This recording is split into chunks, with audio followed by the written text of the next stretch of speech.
DJ and PK, it's 97.5, the KSL Sports Zone. We're joined now by Riley Jensen, college football expert and mental performance coach. Riley, good morning. My guys, let's go. So many football questions, quarterback questions, Utes, Cougars, Aggies. Let's start with one that involves two schools. Obviously, you watched Kevin McGivern's offense at Utah State. How similar is it to what Utah ran? Because Morgan Scalley said in his press conference that he showed film of the guys and said, guys, you recognize some of these concepts? How smooth a transition is this going to be with the new OC? What do you think? Well, I think concepts are always the same. I think the awkwardness is always the language, right? So we all kind of speak the same language, but you know, one speaks German, one speaks French, one speaks English. So the terminology is always just a little bit of a growth mode during spring ball, but it's not anything that's going to be so hard that they haven't run the concept before. So, look, Kevin McGivern is a fantastic person. And I think one of the things that I love about what I'm saying or what I'm seeing from Morgan Scalley is he's hiring quality people. And, you know, in McGivern's case, people don't know it, but, I mean, he has over 20 years of coordinating experience. This guy's been around for a long time. He knows the state of Utah. He knows good quarterbacks. And I think he has the right mentality for a quarterback because he's really one of those guys that's just a calm in the storm. And I think he's probably looking forward, just personally, at an opportunity to, like, run the offense with the athletes that he's always wanted to have. I mean, look, when Utah gets off the bus right now, the athletes are as good as anybody in the country. And so you got to be pretty excited about that. Last year, Utah State's still rebuilding some things, but the offensive line was, in a lot of ways, atrocious. And so what Barnes was able to do, what McGivern was able to do with that offense, even with a bad offensive line, was pretty incredible. And so now you give them a good offensive line, I think Utah fans are going to be super excited.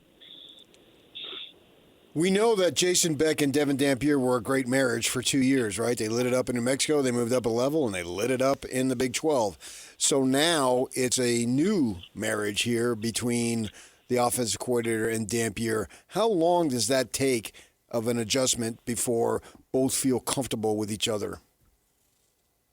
I think it'll take through spring ball. I think there'll be lots of meetings. I mean, obviously, Dampier's had a lot of success, so as the offensive coordinator, one of the things that you want to do is replicate the things that he did well. You also want to find out what he's comfortable with. You also want to push him a little bit during spring ball and see if there's some things that maybe you bring to the table that he hasn't run before that he could maybe run in your offense. And look, I've been thinking a lot about Dampier and about his career, and I'm getting to the point where I'm actually kind of tired of people complaining about his arms. Mm-hmm. This is a really, really dynamic quarterback. And the two things that you really improve on when you're playing football in college is strength and speed of processing. And those are the two things that will make up for arm strength anywhere. He's going to get stronger. His arm is going to get a little bit stronger. He might not ever be the guy that's throwing the ball 70 yards downfield, but it's kind of like Phillip Rivers said. Dude, I never threw the ball 60 yards anyway. It's about me processing and throwing the ball on time.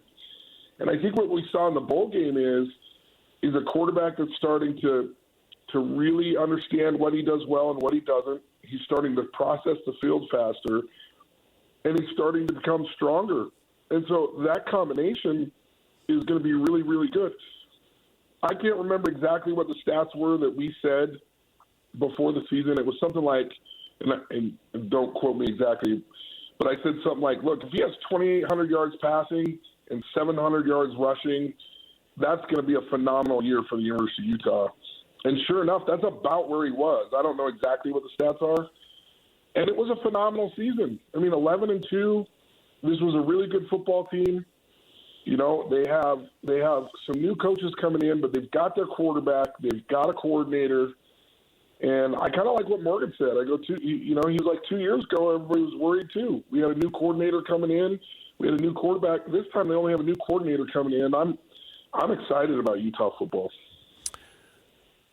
Knowing Kevin a little bit, do you think he'll sit down with Dampier and say, explain the whole offense you ran to me? Tell me, he's watched films. He's got some basic knowledge of it, right? But what did they tell you here? What did they tell you? What are you seeing? What are you doing? Does he break it down that and kind of reverse engineer what they did? Because obviously the last couple of years, one in Mexico and one in Utah, that offense was flying. Oh, no question. No question. Plus, look, coaches are the greatest thieves in the world. That's what's fun about being a coordinator is nobody makes you cite your sources. You don't have to put a bibliography on your offense at the end. You can steal whatever you want, man. You can call it yours. And so that's going on anyway. I think the interesting part for McGiven will be, okay, so when you're running, there's a concept out there called snag. Are you reading 1, 2, 3, or are you reading the flat defender and then the corner? Oh, we're reading it 1, 2, 3. Okay, so if you're reading it 1, 2, 3, how are you reading it? Are you reading it with the one receiver, the two receiver, the three receiver? Oh, we read the third receiver is the first option, the first receiver is the second option, and the second receiver is the last option. Oh, okay. So you guys do that a little bit different than the way that we do it. It's the same route, but we read it a little bit different. And those are all good things for the offensive coordinator to understand so that when he's running those plays later, that he understands what Dampier's default setting is. Did you say snag? Yeah, it's called a snag concept. See, I grew when I moved here.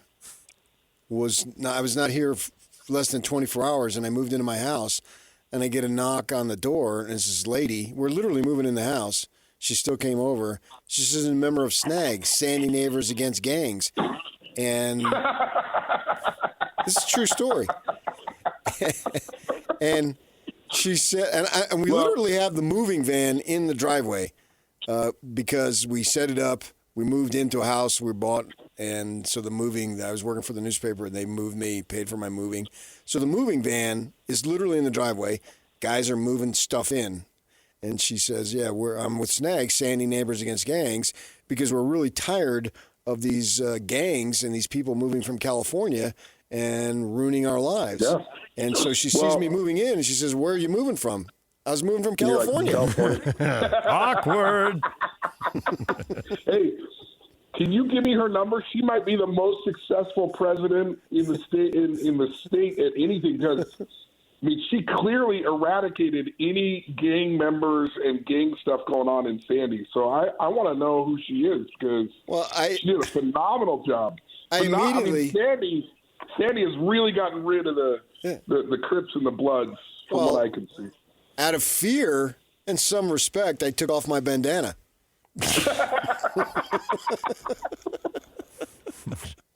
Riley has such an enthusiastic laugh. Dude, that's funny. That's good stuff right there. That's what I'm here for, man. There you go. I can't break down the option or the offense. I never ran through the A gap. That's why we keep you around, PK. That's why we keep you around. Good stuff right there. I'm more the F gap myself. With all the changes. Wow. So many. Keep moving, Riley. Just keep moving. I know. With so many changes and all these coaches coming and going and all these players coming and going, BYU's kept their offensive coordinator and their quarterback. And we're hearing from, the Eagles right now, because they're going to have a fifth quarterback. Is that or fifth offensive coordinator in 5 years? Is that helping Jalen Hurts' development? We heard that with Alex Smith. All right, well, here's the positive side of that coin. What do you expect as far as development at the quarterback position now with Bear Bachmeier getting a second year with A-Rod? Well, I want to talk about Bear, but let's just mention this about BYU.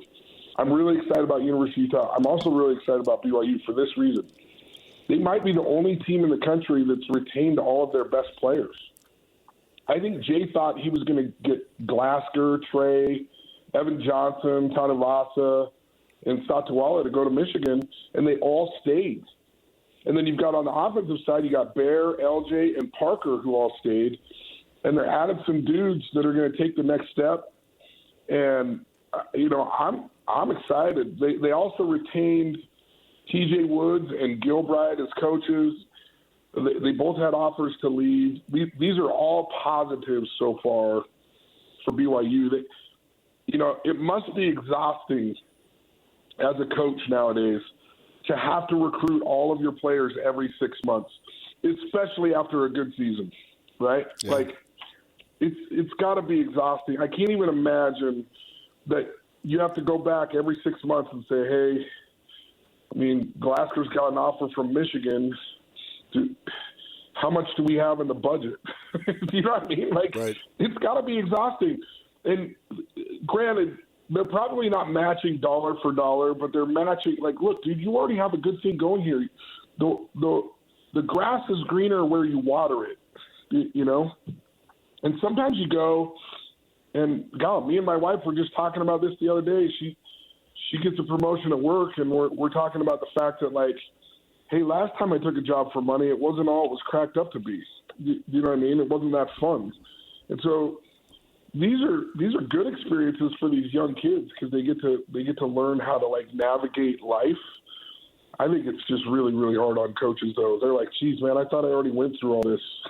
Now I got to go through it every 6 months. Yep, that's reality. Look, Bear Bachmeier could be the sophomore. He could be the sophomore slump, or he could be, the phrase that we always use, that everybody makes the most growth between their first and second year.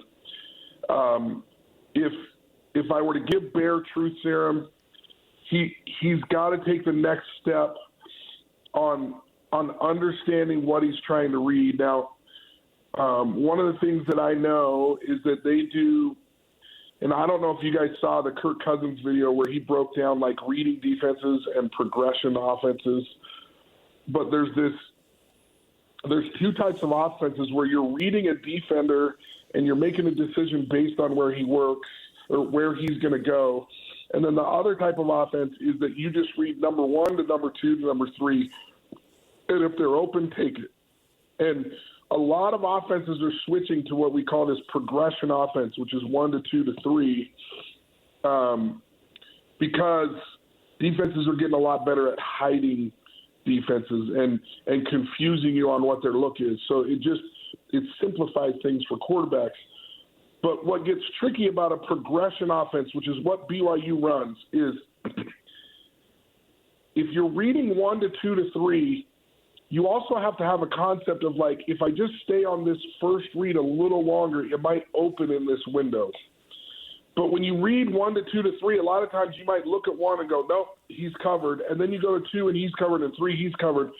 But really, if you just would have hung on for an extra half second for the first option, he's wide open. And so for me, the next progression for Bear is to understand that you don't come off that first and second read too quick when you're in a progression offense.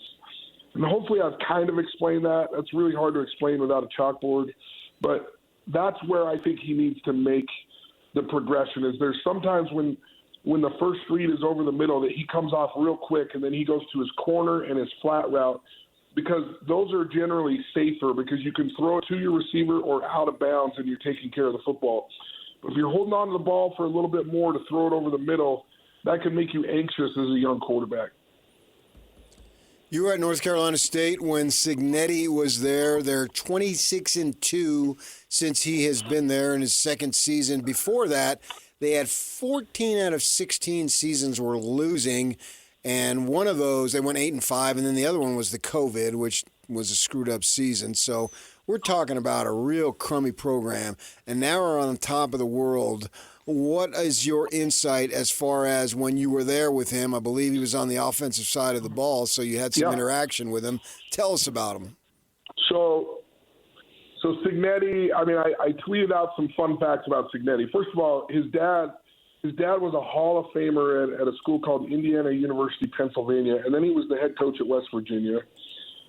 Cignetti played at West Virginia behind Oliver Luck, who, if you know anything about football, is the father of Andrew Luck. Yeah. So he was the backup to Andrew Luck's dad at West Virginia.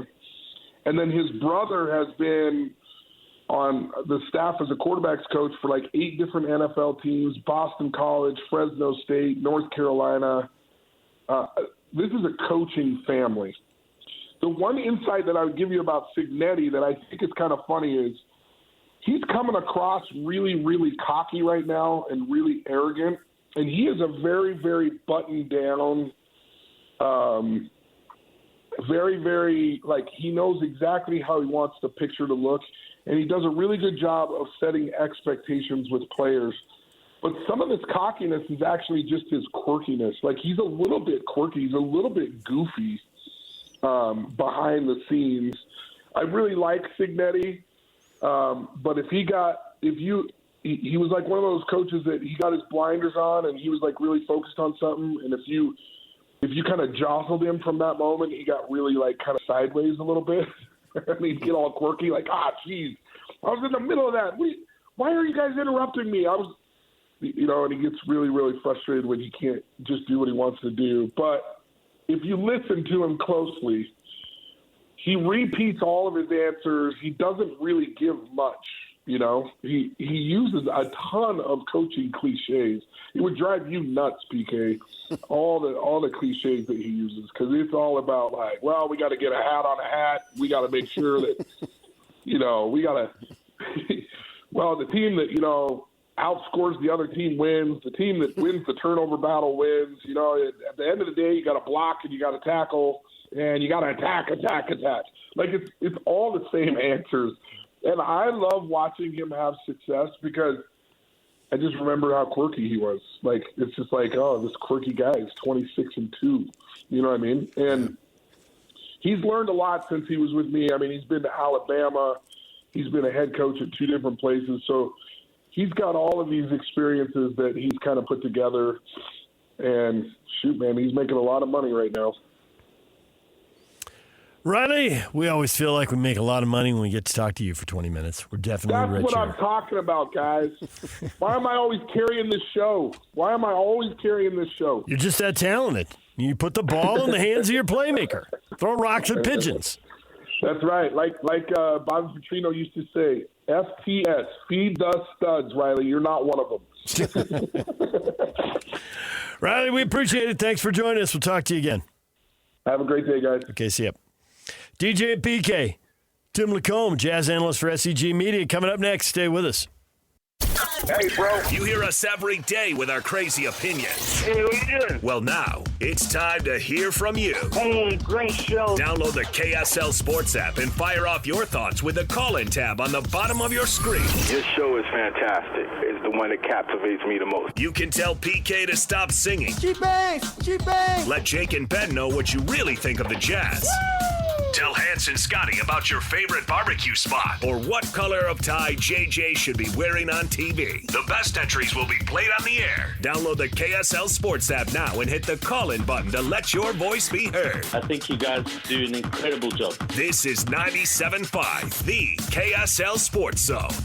It's a Win Tickets Wednesday. Call at 12 right now, 801-575-ZONE. Wins a pair of tickets to watch Pro Skijor return to Heber January 16th. Get your tickets at proskijor.com. 801-575-ZONE. Call right now. DJ PK, we're joined by Tim LaComb, Utah Jazz analyst for SEG Media. Tim, good morning. Good morning. How are we doing today, everybody? We are doing well. I am curious if you could define for us the importance of one or two good players on everybody else in a roster, or the importance of height, because putting Nurkic and Markkanen back in the lineup after a dismal, horrific 55-point loss at home and then winning on the road, that was night and day. That was they did it, as Karl Malone once said, they did a complete 360. Can you explain to us what happened, or is it more about, hey, we got hope now, and just playing with hope does that? No, I honestly, watching him enough, and the 2 games prior to Charlotte, really played well. Defense started to kind of make some moves, and the offense is just continually climbing. Another game the other night of over 30 assists, but the Charlotte game was a stinker. There's no way around it. I walked into the Spanish broadcast prior to the game the other night, and after the 55-point loss, and said 55, and they kind of looked up at me and laughed, and I asked them, I like, what are we in for tonight? And honestly, it was different. And you mentioned Nurk was back and Lowry was back, but Nurk's been big. You know, there were a lot of really smart GMs on Twitter last year that just ripped the Jazz for the move. But in reality, when you look at it with what's happened to Walker, Nurk's become really important. Last 10 games, 18, 10, and 6 he's averaging. And, you know, to be able to have a big guy that can do kind of that bulky work, but also aid on the offensive end and facilitating, you know, it's rolling screening. He's a great screener. So he's important to the team. And when he's gone, they do not have anyone that can fill that role. I mean, he goes out and instantly, I love Kevin Love, but he's a totally different player. And his backup is Flip, you know. So there is some explanation, I think, as to why things went so bad against Charlotte. But it was extra bad. And then to bounce back, and Nurk said that after the game, you know, the response is really what they were excited about. The game against Charlotte is what it is, but, you know, they were able to go back out on the road and win in a really tough place to win. And so I think, yeah, I mean, there's a lot in your statement, but I think Nurk is pretty darn important to this club. And then Lowry has been one of the two guys playing like an all-star. And so I don't know, man. As I get away from Charlotte, I kind of write it off as a stinker a little bit. But the Cleveland win, you know, that was impressive. I'm glad you love Kevin Love, because I always say you should love who you love. I mean, I don't think there's any question about that. So I think you love the one you're with. That was bound to be said. Well, not true, because I'm with DJ every day, so I would disagree with that. No, maybe Jake. Well, hate the guy in the morning, love everybody else. Okay, that's a good philosophy. I'm going to ask you a big picture question. What does this team need to get to 45 wins? I think they're darn close, honestly. I do believe that this is kind of the last year of wondering what, you know, the end game is going to be. When you think about what's transpired over the last few years, but let's just talk about this year. I mean, Keontae George, his ascension, his play, his attitude. I don't know if y'all heard his post game in Cleveland the other night, but it is night and day different. You know, the level that he's playing at on the floor, but then his maturity level, he's really raised that. And so Jazz really, in theory, have two guys that are pretty much night in and night out getting 50 points together. They've got a really special big guy on the shelf, you know, a guy that protects the rim, runs the floor, rebounds. Right. So they've got those three pieces. They got those three pieces, but the guy that Ace came in and played about 8 minutes in the fourth quarter the other night, and he had a couple of defensive possessions. He had a offensive possession that isn't like what you'd think from a star. You know, he got an offensive rebound and in mid-air threw that thing to Nurk for a layup. Yeah. Ace makes winning plays. And so I'm going to add Ace to the really positive column. I think what we're seeing from Keontae is, in terms of ascension, you know, that's in Ace's future. To that level, I don't know. But I really do believe the Jazz are drafted well. Isaiah Collier is a guy who changes pace, you know, when he comes in off the floor, and he does something at such a high level, and that's assist. That's been a big breakthrough this year. Last year, the Jazz, in 82 games, had 16 games where they were over 30 assists. And, I mean, they'll blast that. If they're not already by it now, they're pretty darn close. And so just the whole team, things change. So to answer your long question, I think it's next year peak. I really do. I think we're at 45. With just the addition next year, 45? Next year, 45. Oh, I'd take that right now. Next year, 45. Sign me up. I would have said 40. But I said 30 at the start of this year, and you said 34. You're always a little more optimistic than me. But I do think that they're going to get to 30 if they don't tank. Are they going to shut people down after the All-Star game? I've had people say to me, and I'm sure you have too, the Jazz are not losing this pick. People inside the organization who I assume know exactly what's going on, they're not losing this pick. Yeah, and but so they're going to win 30 if they don't sit people. What that means we don't know yet. It remains to be seen. But I guess my point is, like, there's so many people that think we're just in this vast wasteland, and I've been fortunate to have that seat from the very beginning. When trades were announced, acquisitions were made. I've been able to sit in that chair and watch what's going on. And I will tell you, last year was not fun at all. There were pieces of it, that you could kind of dig into. I really enjoyed watching Walker Kessler battle last year, honestly. And that's what I kind of have to take it down to that level. But there are so many positive things going on right now. And the idea that there is a war chest full of picks, we're still sitting on those high picks that we moved. That's still coming down the road. We've got all sorts of money.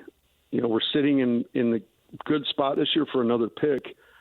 I just believe that, the Jazz are definitely not resting on their laurels. They're drafting these dudes. They're working their tail off. And I'm seeing guys get better. Not just better players, but better fits to the system. And so, maybe it's outlandish to say that, but me sitting there watching it night in and night out, watching Will Hardy, kind of go above and beyond. Like, his relationship with these guys is real. There's a lot of hype and promotion and all sorts of stuff out there in the basketball world. But again, I sit in this seat. I watch Will do his thing an hour and a half before the game. I see him during the game. I hear him after the game. So I'm able to kind of see a pretty unique piece. And I think they're on the right track. Feels like the piece that's missing is the piece at the top. When you ask your third best, a guy who should be the third best player to be the best player, you ask the guy who's the fourth best player to be the second best player, that's where you end up coming up short. And fans get frustrated with them and don't realize they're good in a certain role, but now they're being asked to do too much. Okay, but if you dump them, then you got to replace them all. So it seems like we can sit here and argue about 40 or 45 and who the heck knows, right? But this group can definitely get better, can definitely get pretty good, but I can see how this group could get stuck in the middle pretty easily as well. Yeah, but let's get to the middle first and worry about that after. Amen. But then if you can't bring in big-time free agents and if you don't have access to the top trades at that point, either you find Giannis in the middle of the draft, like you found Stockton Malone in the middle of the draft, or you have to make the kind of big trade that right now doesn't seem to be happening in the NBA. Yeah, but you're borrowing worry for the future, and we haven't even gotten there yet. I'm looking at the big picture, PK. I don't want to worry about 2030 until I get to get to 45. Yeah, I get what Tim's saying. The improvement is happening, and there's it's building blocks and one step at a time and all that stuff. And they're trying to not look quite as good as they could look right now. The resting guys. But next year we got 45. But here's my point. And 45 has been a great number for this country, I might add. Exit stage left. Exit stage left. Let me give that some time. Okay.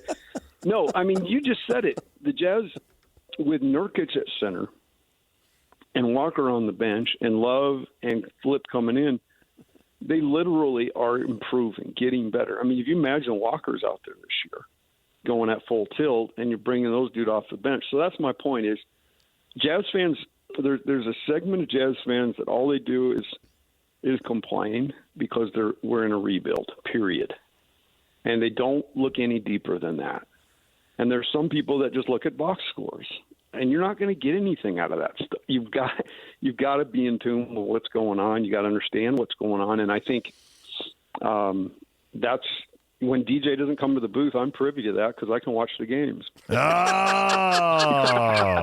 because otherwise he's too fun and we just talk the whole time. See, that's why I stay away because I allow you to flourish. You'd come in and steal everybody's air. So does that make sense? I think there's obviously things that still have to happen, but growth, there's things being added to the house. It was down to the studs, and now we've got this deck on it, right. And I go along the lines where if management got the players to get to 45, then I have more faith in management to get the team to 55.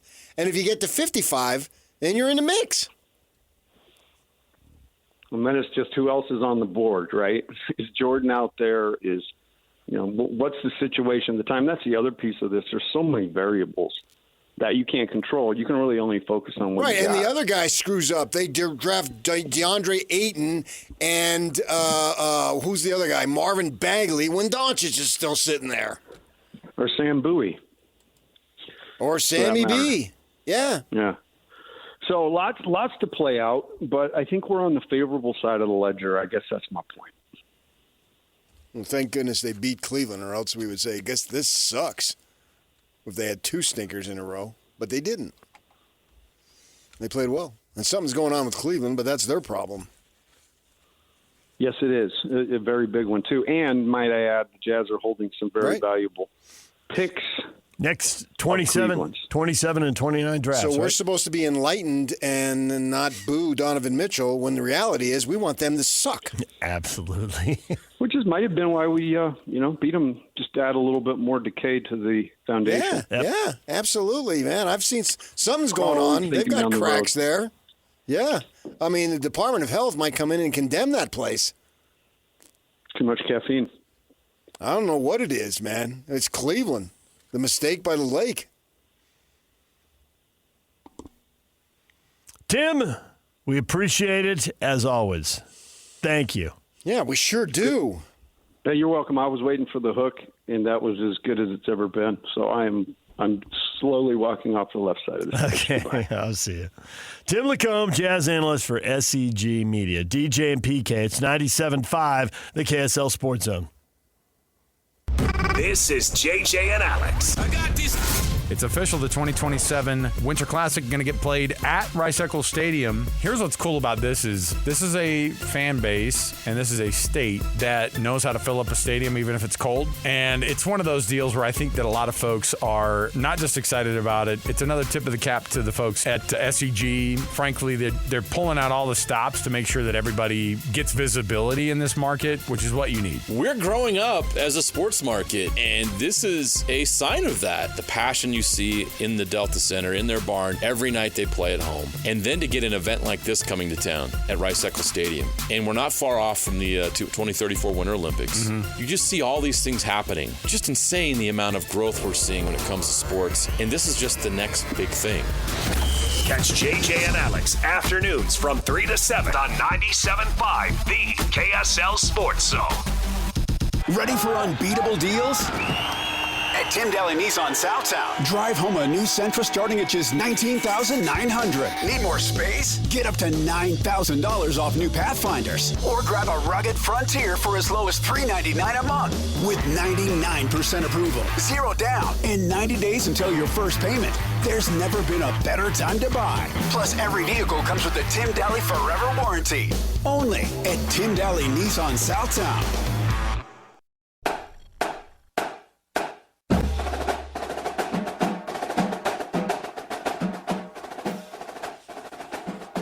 The Mr. Mac Utah County High School Players of the Week. This week, Lillian Nolan from Mazer Preparatory Academy and Jackson McQuistion from Timpanogos High. Nolan, 28 points, 13 steals, and a win over Roland Hall. Followed it up with 19 points and a win over UMA Hillfield.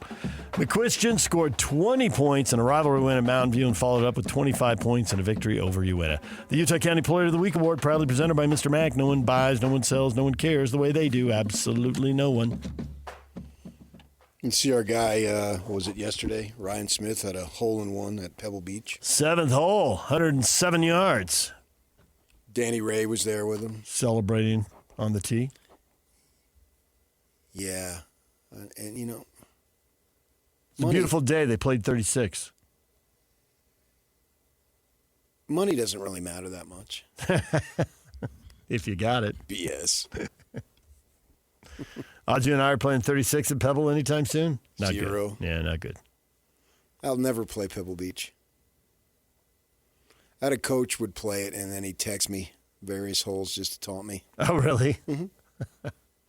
Yeah. I ain't giving it up. Oh, I guess I can. Yeah. He lives in Michigan now. Doesn't matter anymore, huh? Yeah. You wonder, and the Ainge is right there with him. You wonder if this thing would go south. Are they too close? I did wonder that when he was running it, but I think Austin is running it now. Is he so close he couldn't fire him? Yeah, Right. that's the point. And that's what the Ravens just went through. And the Ravens literally, fired my friend after 18 years. Now they had enough success along the way. 18 years, yeah. 18 years, and they won a Super Bowl. It's not like they weren't doing anything. Plenty of playoff appearances, Yeah. AFC title games. But this relationship is more than just friends. It is, right. And so if it goes wrong, how do you end it? Yeah. Because Now, I guess, because I do feel like, now start over with Austin. Austin can't be held accountable for any decisions or can't be congratulated for any decisions made in the last 3 years. Well, then in 5 years from now, if that doesn't work, can you fire your buddy's friend? Can you fire your or buddy's son? friend? That is a good question. So it needs to work. I understand what you're saying. I get that. I think Ryan would say, well, that's not going to happen, so you don't have to worry about it. Doesn't matter. This is all hypothetical. It is hypothetical. And I can see where that would be hard. And there's probably examples in history where friendships have been wrecked over business and other places where businesses or other stories where businesses have been wrecked over friendship. Mm-hmm. I think you said the same thing twice there. But the friendship gets wrecked over the business. So the business flourishes, but the friendship's wrecked. Or the business fails because they kept the friendship intact. I'll never fire you. We'll go down together. And then the ship goes down. I don't know about that bottom. first part. If you flourish in making money, you're my best buddy. So I just wonder, because, I was down in Palm Springs a few years back because they let the amateurs play, and there both of them were. Yeah. And doing all that, it makes you wonder if that move could be done. Now, hopefully it doesn't have to be done, so you don't have to worry about it. But it's legitimate concern if you're a fan. Oh, yeah. You don't have the right to tell fans what to think. Nope. And fans have been thinking about this for a while. I don't think what you said is brand new. Yeah. We haven't talked about it a lot, but as this unfolded, how long is this going? Is Ainge going to do this? And is he going to hold Danny accountable? I do think there was a certain amount of arm twisting that went into it. In what terms of what? In terms of Ryan hiring Danny Ainge. How so? Ainge said he didn't want to do it anymore. He quit in Boston. And he comes to Utah and he says, well, I'm going to do it, but Jay-Z's going to do a lot of the work. I'm going to do it, but basically Monday through Friday, 9 to 5, I'm not here for 80-hour weeks. But when everybody else is working 80 hours, can you win if you're not? If you work 40 and they work 80 and your job is to scout players, do they see that many more players? Do you sit aside an organization now I'm worried where they're about all quality, so big? not quantity. I get it. Just because you're working 80 hours a week doesn't mean there's people working 80 hours a week are going to go 25 and whatever and get fired. I'm 100% convinced for all of of that. LaComb's optimism, which he has, it's not going well. They're losing. Yeah. This is their fifth year without the playoff. Sometimes on purpose. I know, but they're losing to protect the draft pick.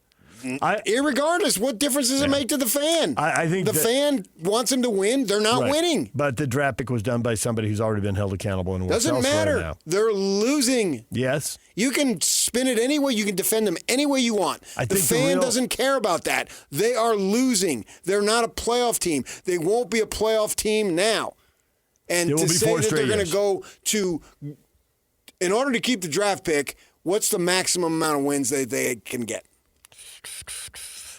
That depends on how much everybody else tanks in the second half of the season. But I think I think at 25 they're probably okay. They get to 30, I'm really nervous. So, it might work, but I'm really nervous at 30. All right, so 25. Now we got LaComb guaranteeing us 45. Next How year. many teams have gone 20 games better? Hardy, Coach of the Year, AA, Executive of the Year. I wouldn't be planning on that. Okay. That's a huge jump, a 20-game improvement from one season to the next. What if you're artificially low, though, because you were tanking the year before? I don't give a crap. They're not the only team to be doing this. How many of them how many times have teams improved 20 games? I will have to look that up. Right. I do not know that number for you off the top of my head. And the Jazz aren't the only one who's ever done this. It's been done. It looks like the Spurs will probably take a 20-game jump this year. They were 34 last year. I think they'll get to 54. Okay, how many teams that haven't even won 30 games? So what do you think? What do you think about a 10-game jump? Because that's what I'm saying, going from 30 to 40. Depending on the moves they make, I think they can get to. I said 45 specifically. Right. That's my mind. That's my goal. Depending on the moves. If they don't make very many moves and don't get the draft pick, then or draft 8th, then probably not. I want to be optimistic too. I've thought it was a 30-win team all year. I still think it's about a 30-win team. And that is factoring in that you get some games gift wrap for you because you get to play people when they're tanking.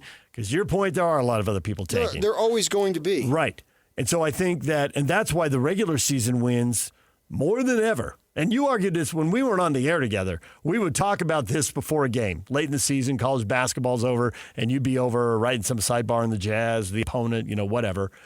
And you'd be in the media room, and you're like, regular season wins. That's great because people paid their money, but it's really about the playoffs. That's the legacy. Yeah. And so I can see how they get to the middle. I really can. I can see guys getting better. I can too. And I can see them getting in the middle. And there is a path clearly to get better, but that involves a little bit of a break, a big move we can't predict. And the playoff success, they got to get past 40 or 45, whatever. They got to be past that if they're going to have real playoff success. Sure. And get back to a conference final, let alone the NBA title everybody talks about. Just get to a conference final for the first time. And it's going to be 20 years. This is going to be a pretty long streak. And they know it in the building. They feel it. Jay-Z's brought it up in front of a microphone, sitting up on a podium talking to the media. Yeah, but if you get to 45, man, you got to have a lot of things going for you, and then you can build. I'd rather be building upon a lot of good things than a non-playoff. Keep the pick, get lucky, get an impact guy. Hope Ace Bailey develops into an impact guy. This is an impact guy. Then you can see the path you got to Kessler, stuff you got beyond. the Right. other Then two you that can are see. playing well. Then you can see the path past 40. Okay, they'll get to the middle, but they're going to move past the middle. They're going to get into the upper And then all of a sudden, third. I don't need Hendricks and Williams to be a bonus. big rotation player. I just need them to come in and do a little bit. Yep. So their value increases. DJ and PK, it's 97.5, the KSL Sports Zone.